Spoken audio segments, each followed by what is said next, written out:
c'est basé sur ces petites cartes.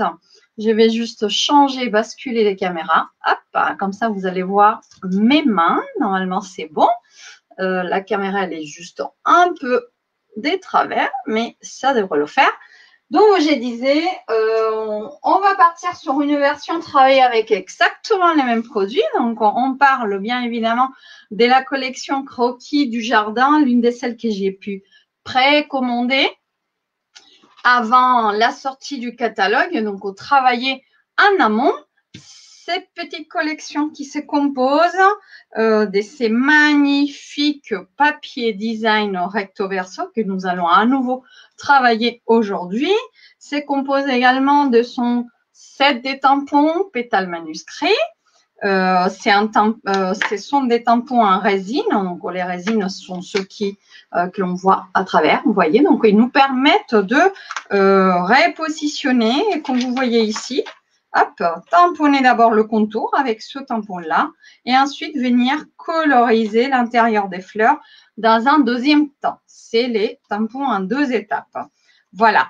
Donc, ce set de tampons, il est en lot, il se vend individuellement, mais il est en lot également avec les magnifiques poinçons fleurs enclavées. Donc, voilà, ils sont là, de façon à pouvoir vous aider à détourer vos images, mais aussi à en créer d'autres fleurs magnifiques. Les sentiments sont très appropriés pour plusieurs occasions. Donc, voilà, il y a un merci. L'avenir t'appartient. Si vous voulez encourager quelqu'un, si vous voulez souhaiter un bon rétablissement à quelqu'un, à votre ami du cœur, bah, c'est tout à fait possible. Et vous pouvez faire, pourquoi pas, en faire part et faire des félicitations à un couple de mariés. Pourquoi pas? Voilà. Donc, voici donc la collection Croquis du Jardin qui contient aussi des beaux petits bijoux, voilà, qui sont tout juste magnifiques, très doux à travailler. Passons au projet. Ça vous dit? Donc, à tout moment, bonjour Muriel. À tout moment, si vous avez des questions, comme d'habitude, vous n'hésitez pas à me les poser.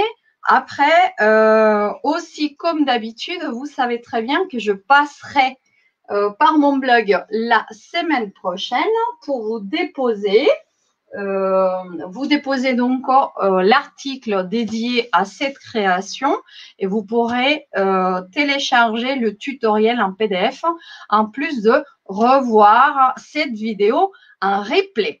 Voilà, donc pour réaliser cette belle petite carte à triple volet, donc un volet, 2 volets et puis 3e volet. Alors, j'ai oublié de mettre ici un papier blanc, mais je vous donnerai les mesures tout à l'heure. Vous allez donc avoir besoin d'un papier cartonné comme base des cartes. Donc, cette fois-ci, je vais partir sur… Alors, notre carte aujourd'hui, elle va être légèrement plus petite. Regardez. Si je la pose ici, vous allez voir, elle est légèrement plus étroite, mais fait la même hauteur. Pourquoi? Parce que la première version, je l'avais faite à l'aide des mesures en pouces. Et du coup, bah, c'est un peu embêtant parce qu'en la faisant en centimètres, on peut en sortir 2 cartes, donc 2 bases en fait, sur une feuille A4. Et aussi, les volets peuvent être créés à partir d'une seule feuille 30 par 30. Voilà. Donc, nous allons donc utiliser une base et une mesure. Donc là, vous avez la couleur Papaye Pâle, une des nouvelles Incolors de notre catalogue. Donc, il y a 5 nouvelles couleurs qui viennent de sortir, comme vous savez bien. Si ce n'est pas le cas, allez voir sur mon blog et donc, je vous propose une petite formule d'abonnement sur 3 modalités. Si cela vous intéresse, vous me contactez. Cette nouvelle couleur magnifique, très fraîche, qui s'appelle Papaye Pâle. Et je vais toujours partir sur le même papier design. Donc, ce papier design, que je me suis déjà, comme vous voyez, un peu avancé, il mesure… Alors, je viens sur le tutoriel pour vous dire tout ça. Il mesure 27 cm par 13,5 cm. Donc, je vous disais, vous allez avoir la semaine prochaine le visuel du tutoriel. On voyait, vous l'avez déjà comme ça à l'écran. Voilà, donc on va revenir sur la table, mais sachez, la semaine prochaine, vous pourrez le télécharger depuis mon blog. Voilà. Donc, 13,5 par 27 cm et on va commencer à le travailler. Après, tout le reste, ce sont de petites chutes de papier qui vont nous servir à habiller le tout. Donc, on va laisser ça de côté, ici dans un petit coin. Ma base de carte, ça sera certainement l'une des dernières choses qu'on va utiliser. Maintenant, vous prenez votre super magnifique coupe-papier Stampin' Up. Vous allez ouvrir le bras. Donc, voilà, l'une des particularités de notre coupe-papier, c'est qu'il est extensible et qu'il va jusqu'à au-delà des 43 cm. Et la hauteur, elle est pas mal aussi parce qu'on dépasse les 31 cm. Donc, cette fois-ci, vous oubliez la lame de coupe, la grise foncée, vous la laissez en bas et on va s'occuper, ou tout en haut, on va s'occuper d'utiliser uniquement la grise claire qui est celle qui nous aide à marquer le pli.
J'ai bien évidemment, si vous avez envie de vous balader sur mon blog, n'hésitez pas à aller chercher au niveau de la bannière l'adresse sindrastrap.com. Si vous avez des produits Stampin' Up à acheter, bien évidemment, n'hésitez pas à me contacter ou à passer par ma boutique.sindrastrap.com. L'adresse déroule tout en bas.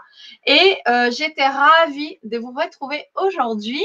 N'hésitez pas à faire voyager la vidéo et à me contacter en cas de questions quelconques. Je me tiens entière à votre disposition. À très bientôt et très bon week-end. Au revoir.